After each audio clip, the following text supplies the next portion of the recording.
नमस्कार, HNN news देख रहे हैं। यहाँ पर मैं हूं आपके साथ सीमा चौधरी। नहले पर दहला में आप सभी का स्वागत है। आज पश्चिम बंगाल दौरे पर हैं केंद्रीय गृह मंत्री अमित शाह। 2 दिन के बंगाल दौरे पर अमित शाह पहुंचे। 1 महीने में शाह का ये दूसरा बंगाल दौरा है। बैरकपुर में पार्टी कार्यकर्ताओं से संवाद करेंगे। सिलीगुड़ी में सरकारी कार्यक्रम में हिस्सा लेंगे। गृह मंत्री अमित शाह 2 दिन के दौरे पर पश्चिम बंगाल पहुंच चुके हैं और आज वो बैरकपुर में कार्यकर्ताओं की एक बैठक में हिस्सा लेंगे। ये 1 महीने में अमित शाह का पश्चिम बंगाल का दूसरा दौरा है। इससे पहले उन्होंने पिछले साल 30-31 दिसंबर को पार्टी संगठन से जुड़े हुए कार्यक्रमों और सार्वजनिक आयोजनों में हिस्सा लेने के लिए कोलकाता का रुख किया था। पश्चिम बंगाल में इस साल अप्रैल-मई में विधानसभा चुनाव होने हैं और इसीलिए ये दौरा काफी ज्यादा महत्वपूर्ण माना जा रहा है। देखिए, चुनाव से पहले ही भाजपा चुनाव का आगाज हर बार करती नजर आती है। उनकी रणनीतिक तैयारियां जो हैं वो पहले से शुरू हो जाती है और रणनीति के तहत ही हम देख रहे हैं कि भाजपा के शीर्ष नेतृत्व का दौरा लगातार बैक टू बैक पश्चिम बंगाल की तरफ है और ये रुख पश्चिम बंगाल के लिए महत्वपूर्ण है क्योंकि इससे पहले चुनावों में हमने देखा था बीजेपी का प्रदर्शन काफी अच्छा रहा था।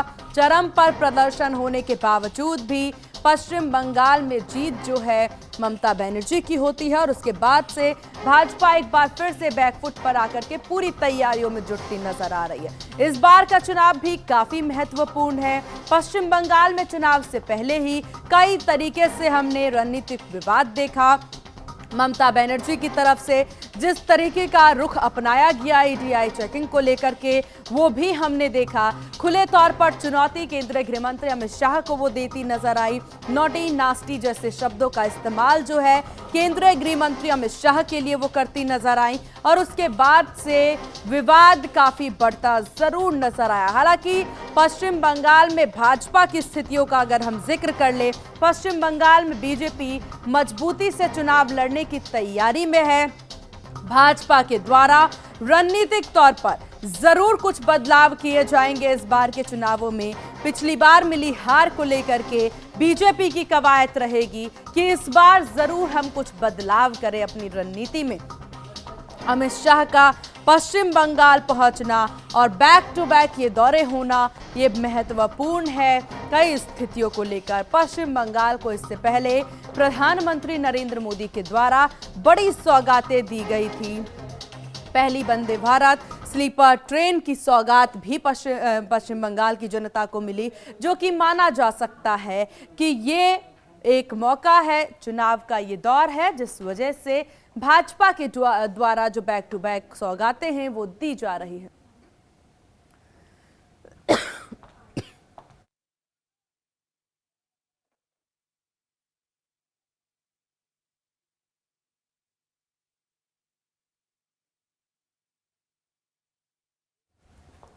ममता के खिलाफ बीजेपी की रणनीति जो है वो देखने को मिल रही। गृह मंत्री अमित शाह का ये दौरा जो है महत्वपूर्ण माना जा सकता है पश्चिम बंगाल में। पश्चिम बंगाल के दौरे पर इस वक्त केंद्रीय गृह मंत्री अमित शाह आज नजर आने वाले हैं, जो कि हर मायने में अहम है क्योंकि पश्चिम बंगाल में चुनाव का ये दौर है, महत्वपूर्ण है।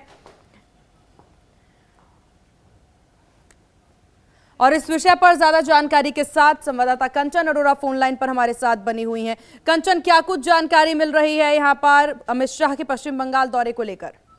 जी बिल्कुल, देखिए जिस तरीके से गृह मंत्री अमित शाह का पश्चिम बंगाल का 2 दिवसीय दौरा है, तो ऐसे में अमित शाह का ये दौरा जो है राजनीतिक रूप से माना जा रहा है क्योंकि पश्चिम बंगाल में विधानसभा चुनाव भी बेहद करीब आ रहे हैं। वहीं अगर जिक्र कर लिया जाए तो बीते दिन यानी कि कल रात को 9:45 के लगभग अमित शाह जो है वो कोलकाता हवाई अड्डे पर पहुंचे थे, जहां पर बीजेपी अध्यक्ष शम्मिक भट्टाचार्य और केंद्रीय मंत्री सुकांत मजूमदार ने उनका स्वागत भी किया था और उसके बाद वहीं पर किसी होटल में एक बैठक हुई थी और ये बैठक हालांकि अनौपचारिक रही है, लेकिन चुनावी रणनीति को लेकर के अमित शाह ने बंगाल में ये एक बैठक की है। और उसी के साथ अगर बात कर ली जाए तो आज सुबह 11 बजे का वक्त बताया जा रहा है जब अमित शाह बैरकपुर के लिए रवाना हो। बैरकपुर में कार्यकर्ताओं के एक जनसभा को वो संबोधित करेंगे और कार्यकर्ताओं से वो मुलाकात करेंगे और उसके बाद 2 बजे के लगभग वो उत्तर बंगाल के लिए भी मतलब उड़ान वहां पे भर सकते हैं।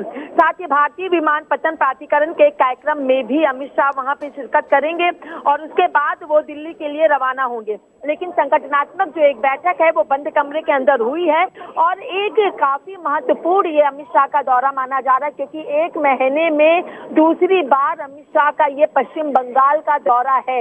यानी सीधे तौर पर अगर बात कर ली जाए तो भारतीय जनता पार्टी पश्चिम बंगाल में अपनी सरकार को बनाने की पूरी जो कवायद है उसको शुरू कर चुकी है। कंचन, इस बीच चर्चा का विषय ये भी है, क्योंकि बीजेपी कवायद कर रही है, इस बात में कुछ नयापन नहीं है, क्योंकि भाजपा हर चुनाव से पहले पूरी तैयारी के साथ ग्राउंड जीरो पर उतरती है। यहाँ पर सवाल यह है, क्योंकि पश्चिम बंगाल में एक हार भाजपा के हाथ लगी थी, उस हार के बाद इस बार भाजपा किस प्रकार से आगे बढ़ती नजर आ रही है? पहले की रणनीतियों में और अभी की रणनीतियों में क्या बदलाव आपको ग्राउंड जीरो से देखने को मिल रहा?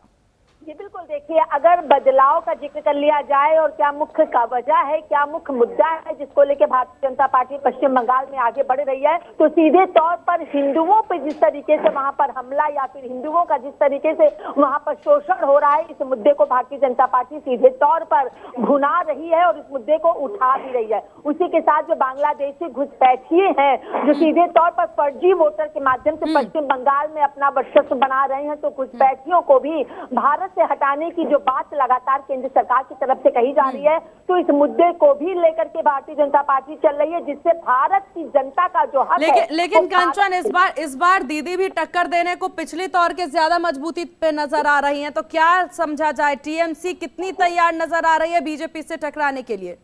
जी बिल्कुल, देखिए जितनी तेजी से भारतीय जनता पार्टी पश्चिम बंगाल में सरकार बनाने की कोशिश कर रही है, उतनी ही तेजी से ममता बनर्जी अपनी सरकार को बरकरार रखने की भी कोशिश कर रही है। इसका सीधे तौर पर एक अगर बात कर ली जाए तो उदाहरण सामने भी आया था, जब ईडी छापेमारी कर रही थी तो सीधे तौर पर ममता बनर्जी कोलकाता पुलिस को लेकर के वहां पर पहुंची और ईडी के अधिकारियों के खिलाफ भी उन्होंने कार्रवाई की बात कर दी थी और वहां से फाइल लेके हट गई। तो सीधे तौर पर बीजेपी के साथ इस समय ममता बनर्जी आमने सामने है। एसआईआर बिल्कुल, और पश्चिम बंगाल की क्या स्थितियां होंगी, मिशन बंगाल में कौन कामयाब होगा, ये भी देखने वाली बात होगी। कंचन, आपका बहुत शुक्रिया तमाम जानकारी साझा करने के लिए। खबरों में आगे बढ़ते हैं, लखनऊ की बात करते हैं, जहां लखनऊ में रिटायर्ड एयरफोर्स अधिकारी पर हमला हुआ है। दुकान में घुस करके बदमाशों ने यहां पर गोली मारी है। पत्नी के साथ रेस्टोरेंट चलाते थे रिटायर्ड अधिकारी, गंभीर हालत में अस्पताल में कराया गया भर्ती। मामले की जांच में पुलिस जुटी हुई है। तो ये बड़ी जानकारी सामने आ रही, दुकान में घुस करके गोली मारी गई है। पत्नी के साथ रेस्टोरेंट चलाते थे रिटायर्ड अफसर। तो मामले की जांच में अभी लखनऊ पुलिस जुटी हुई नजर आ रही है। आखिरकार ये हमला क्यों किया गया, क्या वजह रही है इस हमले के पीछे की, इस पर देंगे विस्तार से आपको जानकारी। लेकिन इस वक्त जो मौजूदा जानकारी सामने आ पा रही है वो ये कि पत्नी के साथ वो रेस्टोरेंट चलाते थे। लखनऊ से खबर है, रिटायर्ड एयरफोर्स अधिकारी पर हमला किया गया है। तो ये बड़ी जानकारी आपको दे दे, पत्नी के साथ रेस्टोरेंट चलाते थे रिटायर्ड अधिकारी। तो गंभीर हालत में अस्पताल में कराया गया है भर्ती। इस विषय पर ज्यादा जानकारी के साथ संवाददाता पवन कुमार चौधरी हमारे साथ फोन लाइन पर बने हुए हैं। पवन, क्या जानकारी मिल पा रही है, क्यों ये हमला किया गया है, इसके पीछे की क्या वजह रही है? जी बिल्कुल, देखिए सीमा जी, लखनऊ में जो एयरफोर्स से रिटायर्ड एक अधिकारी हैं, जो सुशांत गोल्ड सिटी थाने में जो एक शॉपिंग मॉल है वहां पे वो थे पत्नी के साथ। लगभग करीब आज रात 10 बजे उनके रेस्टोरेंट में कुछ अनजान लोग आए, जो उन्होंने उनको गोली मारी, उनके कंधे में गोली लगी और वो वहीं पे गिर गए। जिसके बाद जो सूचना पर जो पुलिस को सूचना दी गई, पुलिस सूचना पे जब वहां पहुंची तो उन्होंने वहां के स्थानीय लोगों की मदद से उनको मैदान पासी में मैदानता हॉस्पिटल है वहां पे भर्ती कराया गया। अवधेश कुमार पाठक 60 वर्ष के थे। घटना स्थल का जायजा लिया, जांच पड़ताल करने के जो निर्देश दिए कि सीसीटीवी खंगाली जा रही है, इसको लेकर कौन से इसकी पूरी जांच पड़ताल जो है सीसीटीवी के। सवाल ये, क्या पुलिस के हाथ कोई सुराग मिल पाया, या फिर ये जो रिटायर्ड ऑफिसर हैं, क्या इससे पहले इनकी किसी से झड़प हुई हो, किसी बात को लेकर तनातनी हो, कोई ऐसी खबर मिल पा रही है, कोई ऐसी जानकारी? जी बिल्कुल, देखिए पुलिस के हिसाब से अभी पुलिस ने साफ तौर पे यही कहा है कि जो सीसीटीवी कैमरा है पहले उसकी जांच पड़ताल की जा रही है, उसके बाद में क्या हुआ क्या नहीं हुआ, क्योंकि हालत उनकी जिसको गोली लगी उसकी हालत गंभीर है। जब उनको थोड़ा राहत मिलेगी उसे जानकारी मिलेगी, क्योंकि इसके पहले जो शॉपिंग कॉम्प्लेक्स में उनका जो रेस्टोरेंट था वहां पे ऐसी कोई वारदात नहीं हुई। हो सकता हो कि क्योंकि मेरठ के रहने वाले हैं ये और इनकी पुरानी रंजिश घर क्यों उसकी वजह से यहाँ पर वहाँ के निजी आकर उनके पारिवारिक के साथ अगर कोई झड़प हुई हो उसको लेकर भी तमाम जो बातें हैं वो लगाई जा रही हैं, मान लगाई जा रही हैं। जी बिल्कुल। और इस वक्त घायल ऑफिसर की क्या स्थिति बताई जा रही है, रिटायर्ड ऑफिसर की? देखिए जो घायल ऑफिसर है, रिटायर्ड ऑफिसर, वो मेदांता हॉस्पिटल में नाजुक बताया जा रहा है, मेदांता हॉस्पिटल में भर्ती है, आईसीयू में भर्ती है। और जो वहाँ की जो टीम है डॉक्टर्स की वो लगी हुई है। उसके साथ ही अगर अभी बुलेटिन इसका जारी होगा, क्योंकि वहाँ के जो जिला हॉस्पिटल प्रशासन है वहां से भी बात की गई तो उन्होंने साफ तौर पर कहा कि अभी स्थिति नाजुक है और इसके लिए अगर कुछ होता है तो मीडिया को और शासन प्रशासन को इसको जरूर इत्तला किया जाए, क्योंकि जो सुशांत गोल्ड सिटी है लेकिन पवन, इस पूरे मामले में क्या जो उनकी पत्नी जिनके साथ मिलके वो इस रेस्टोरेंट को चलाते थे उनके द्वारा किसी तरह का कोई ऑफिशियल बयान सामने आया हो? अभी देखिए उनकी पत्नी के सदमे में है, पत्नी भी उनके साथ है, उनका ऑफिशियल बयान कोई नहीं आया है, ना कोई बाइट आई है, ना किसी पुलिस ने भी साफ तौर पर। ठीक है, तो कुल मिलाकर अभी जानकारी आना बाकी है। आपका बहुत शुक्रिया पवन तमाम जानकारी साझा करने के लिए। तो चलिए अब खबरों में बाकी आगे बढ़ते हैं, जहां नोएडा पुलिस को बड़ी कामयाबी मिली है। इस वक्त की बड़ी जानकारी आपको दे दे, नोएडा पुलिस को बड़ी कामयाबी मिली है वाहन चोर गिरोह का खुलासा करने में। 6 अंतर्राज्यीय वाहन चोर गिरोह का खुलासा हुआ है। मौके से चोरी के 15 गाड़ियां बरामद की गई है। लंबे समय से चोरी की वारदात को ये अंजाम दे रहे थे। तो ये बड़ी जानकारी आपको दे दे, 6 अंतर्राज्यीय वाहन चोर गिरोह गिरफ्तार हुए हैं। इस वक्त की ये बड़ी जानकारी, मौके से चोरी के 15 गाड़ियां बरामद की गई हैं। लंबे समय से चोरी की वारदात को अंजाम दे रहे थे। तो इस वक्त की ये बड़ी खबर, नोएडा पुलिस को बड़ी कामयाबी मिली है, वाहन चोर गिरोह का खुलासा किया गया है। 6 अंतर्राज्यीय वाहन चोर गिरोह का खुलासा और ये बड़ी सफलता टीम के हाथ लगी। तो इस वक्त की ये बड़ी खबर, लंबे समय से चोरी की वारदात को दे रहे थे ये अंजाम, नोएडा पुलिस के हाथ ये बड़ी सफलता। तस्वीरें आपके टीवी स्क्रीन पर। उनके पास से लगभग 14 मोटरसाइकिल्स बरामद हुई है। उनके पास एक ऑटो भी बरामद हुई है। इनमें से ज्यादातर मोटरसाइकिल्स कनेक्टेड भी हैं, जो दिल्ली, गाजियाबाद और नोएडा के अलग अलग स्थानों से पूर्व में चोरी की गई। ये लोग मोटरसाइकिल को चोरी करके अलग अलग स्थानों पर रख देते थे। उसके बाद उन मोटरसाइकिल से लोग मोबाइल छीनने का काम भी करते हैं। इनके पास से हम लोग भविष्य में और रिकवरी का प्रयास भी करेंगे। इसके अलावा ये लोग मूल रूप से बनाने के रहने वाले हैं। कुछ लोग अशिक्षित हैं, कुछ लोग 10वीं 12वीं पास हैं।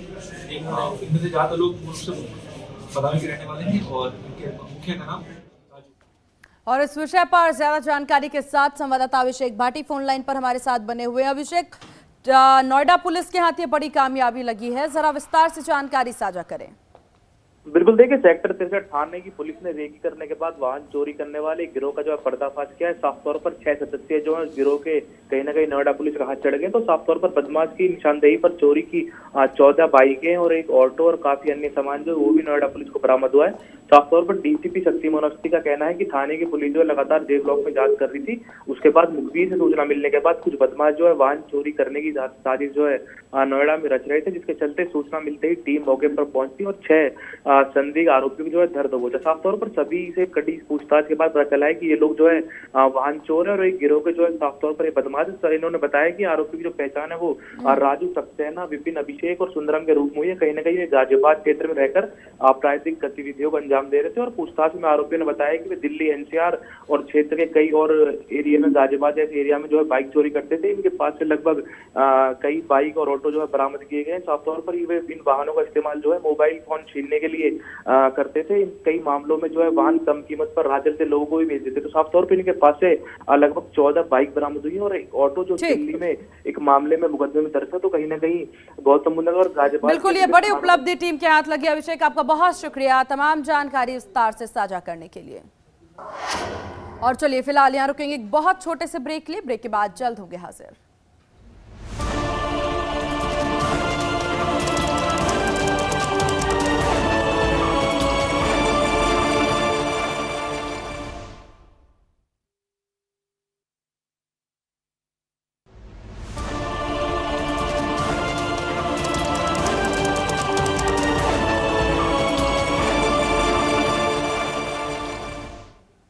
और ब्रेक के बाद एक बार फिर से स्वागत है आपका। चलिए खबरों की ओर करते हैं रुख, जहां बागेश्वर धाम के पीठाधीश्वर धीरेन्द्र कृष्ण शास्त्री ने बांदा में आयोजित धार्मिक कार्यक्रम में बड़ा बयान दिया।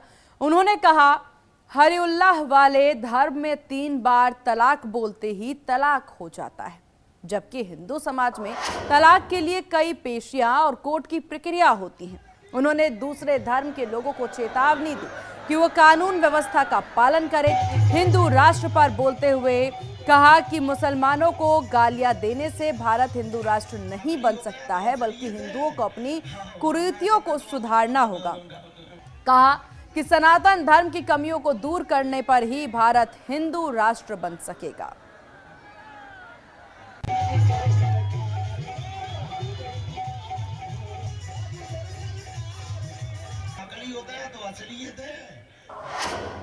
चलिए खबरों में आगे बढ़ते हैं, जहां महाराष्ट्र के डिप्टी सीएम के विमान हादसे पर सपा प्रमुख अखिलेश यादव ने सवाल उठाए। कहा कि जब विजिबिलिटी केवल 3 किलोमीटर थी तो हादसा कैसे हुआ। अखिलेश यादव ने हादसे की उच्च स्तरीय जांच के साथ साथ विमान कंपनी की भी जांच की मांग की। सवाल उठाया कि कंपनी ने इतनी जल्दी इतने सारे विमान कैसे तैयार किए। पूर्व सीएम ने इस मामले में पारदर्शिता और दोषियों के खिलाफ सख्त कार्रवाई की आवश्यकता पर जोर दिया। सवाल खड़ा हुआ है कि जो हवाई जहाज सही था, अभी तक उड़ रहा था, और जब विजिबिलिटी 3 किलोमीटर की थी उसके बाद ये हादसा कैसे हो गया।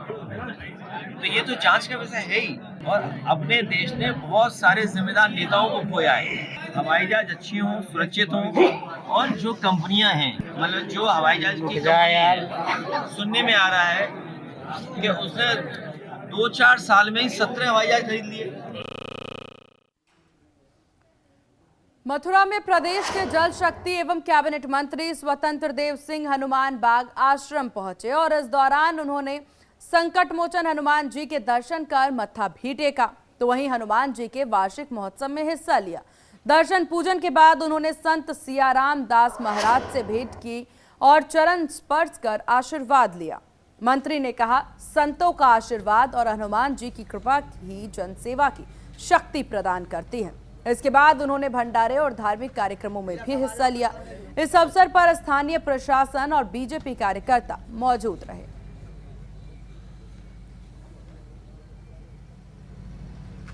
भैया सब आ जाओ, प्रसाद ले लो, आ जाओ।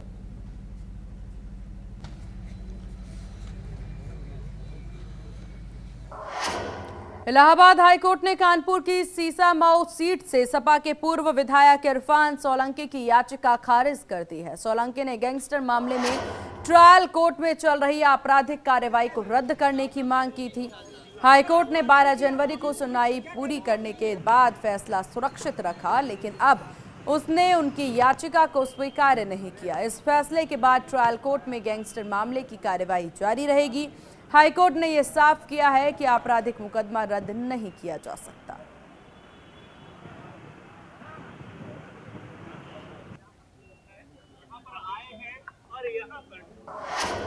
मुजफ्फरनगर के थाना नई मंडी क्षेत्र के पचेड़ा रोड स्थित एक होटल पर पुलिस ने छापेमारी की और इस मौके पर एएसपी, सीओ मंडी और बड़ी पुलिस फोर्स मौजूद रही। छापेमारी के दौरान होटल में कई खामियां पाई गई।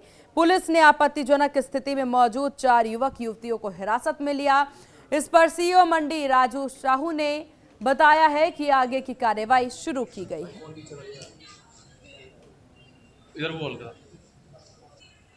संयुक्त छापेमारी की कार्रवाई होटल रोज इन है और जो ओयो होटल के रूप में भी जाना जाता है यहाँ की गई है। छापेमारी में कुछ पेयर्स आपत्तिजनक स्थिति मिले हैं और आपत्तिजनक चीज़ें भी मिली हैं। रजिस्टरों में जो इनका एंट्री भी कुछ गड़बड़ पाई गई है। जो यहाँ पर होटल चलाने वाले जो संचालक के रूप में जो लोग मौजूद मिले हैं उनसे भी पुलिस यहाँ पर पूछताछ कर रही है। कई सारी विसंगतियाँ मिली है। पुलिस द्वारा अग्रिम कार्रवाई करते हुए सुसंगत धाराओं के आगे की विधि कार्रवाई सुनिश्चित की जाएगी। और इन्हीं खबरों के साथ इस बुलेटिन में बस इतना ही। बने रहिए HNN न्यूज़ के साथ। नमस्कार।